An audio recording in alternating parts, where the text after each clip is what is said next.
All About Physics by a guy named Richard Hammond. Got my respect because his name's Richard Feynman. Nah, that's got nothing to do with it. I was joking.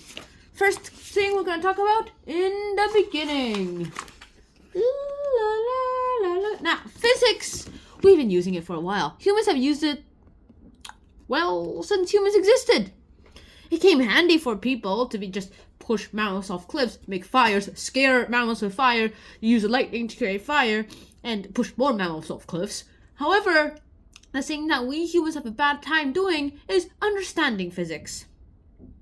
I mean, why would you need to know why fire burns, and why lightning strikes, and why a violin makes a sound, when it doesn't make that much of a difference? Well, it's because of our curiosity, lots of people say, and yes, we are curious, and it let us make revolutionary steps throughout the fields of, nowadays, quantum mechanics, engineering, and geophysics, and loads of other things, too. Back then, it might not have been important for prehistoric people. All they needed is food and shelter and stuff. But ever since agriculture started, we started to need to understand why. And then we started wars, and then we need to understand why so that we can create big bombs that we can throw into, well, everyone else. Or at least threaten to throw to everyone else. And that's how physics seems to work out. Well, however, we need to understand why we do know all the physics that we do. We have to go back 3,000 years ago to a place called 600 BCE. Well, close to 3,000 years ago.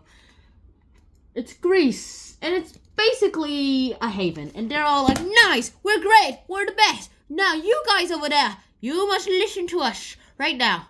And lots of people until then actually thought that everything was used by mystical stuff. Lots of people actually assumed that it was just the gods doing it. Like, lightning was either a guy named Zeus throwing lightning bolts at us because he was angry or some other reason. For the Norse, it was just a guy named Thor who got very angry and started throwing his hammer down at them. Wah! And for the Christians and Catholics, it was just God punishing them for some unknown reason. And no, it was not a punishment. In fact, it actually helped them a lot. It helped them create fire, to be honest. And no, it was not a hammer that created all the lightning. No. In fact, it was physics. However, the ancient Greeks are very, very far away from physics. In fact, their idea of science is just... the closest thing they have to science is philosophy. And philosophy is more about moral efforts, not actual science. Let me explain. They always just thought of, why do elephants fall faster? And they still didn't have that much science because when static electricity happened, they thought, the rocks have a little soul inside them. Nice. And that's why it happens. And then that's why they explained lodestone to be magnetic.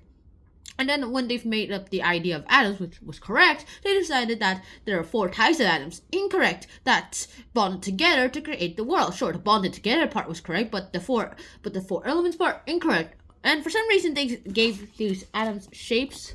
Like fire was a pyramid. Water was just a bunch of octagon little dice, which looked close to a sphere. Air was basically just a diamond. And Earth was just a cube. Kind of reminds you of Minecraft, doesn't it? And then the best guy out there was Aristotle. And he was all like, forget hammer-wielding gods and thunderbolt-wielding gods. Seek science. Now, why does lightning happen? Well, I have no idea myself. But I must say that it's probably because of the yellow stuff that is inside lightning. He didn't actually say that, but I'm just trying to talk like them. In fact, he most likely just thought of why do elephants fall faster than, I don't know, a person or a piece of feather. And of course, we also get this guy named Archimedes, and he's all like, Eureka! Because he was commissioned by the king to say like, take my crown. No, you cannot sell it. Here you are, and see if it's made of solid gold without cutting it. Or melting it at all. And, well, Archimedes is like, what am I going to do? How heavy is this thing? And he splashed into his bath, and the water rose off and then splashed out because he put it a bit too full. So like, Eureka! That happens, and he was all like, I have an idea. Let's go ahead and test it. He put the crown inside a piece of water, and then he put a piece of solid gold that he knew was solid gold because he oversaw everything that was created about that solid gold. That was exactly the same amount of weight. Now, they might have the same weight, but it might not have the same mass. Gold, if this just pushed up more water than the actual solid gold, then it meant it was a fake, because there would probably have been something less expensive in there. That happens, and apparently the crown was a fake, and the goldsmith was executed. Yikes! I guess Archimedes was too good for himself, and then he even said, give me a place to sit and a lever, and I'll be able to move the world. And he already created loads of weapons, and, well, he got his levers, and he was starting to move the world with physics. No, it did not involve a hammer. Also, it would have been cool, wouldn't it? Then they even thought about heavenly spheres. They made this model. Also, they had to act some extra string ringlets around the Earth just so that this thing would work, and it worked perfectly. Well, nearly perfectly. In fact, it was better than the old maps that this was accepted for 2,000 years. 2,000 years, people. 2,000. And it does work well. It does work well to even predict it today. How do we know it's false? So we don't use it at all today anymore. Even the Christians and Catholics nowadays know that. Somehow literally everyone got convinced. And then came the Dark Ages, where everyone went back to myths and stuff. And they're all like, put a magnet in the garlic, and it will become unmagnetic. Put it in fresh goat's blood, and it'll be restored to its full strength. No one bothered testing this because, like, well, that guy said it, and he's smart, so yeah. What's his proof that he's smart? He says he's smart. That's not proof. Yes, it is. You're an idiot. No, I'm not.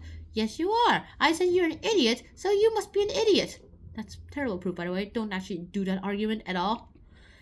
And the Greeks were gone. Well, at least the ancient Greeks' knowledge was gone, and that knowledge was only preserved by some people called the Arabs. The Chinese themselves actually thought of using these magnets as actually properly, and they made a little compass. They made the first pocket compass, which we still use today. And then the guy found out that the compass needle pointed to the bottom a little bit, so he thought that the Earth was made of a magnet itself. Yay! And then the guy named Peregrinus tried to split a magnet so that there will only be a North Pole side and a South Pole side, and then he realized each of them turned into their own little North Pole and South Pole, no matter how many times they cut it.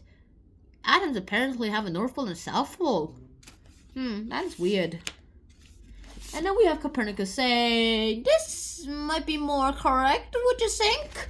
And then they're like, okay, this is way more correct, but we have to put the circles into ellipses, or else it wouldn't work. And then Galileo proved that this was correct by saying, well, the only reason why we're not falling off the Earth whenever the Earth orbits the sun is because, well, we're moving with it. Imagine a goldfish swimming in a little tank, and that tank is in a moving ship. Now, if the tank suddenly stops, if the ship runs fast and it suddenly stops, as far as the ship's really concerned, nothing happens to it other than the fact that the tank moves a little bit. However, if the ship moves along gracefully, then the tank itself doesn't really move that much at all. And as far as the fish is concerned, the ship is still. See?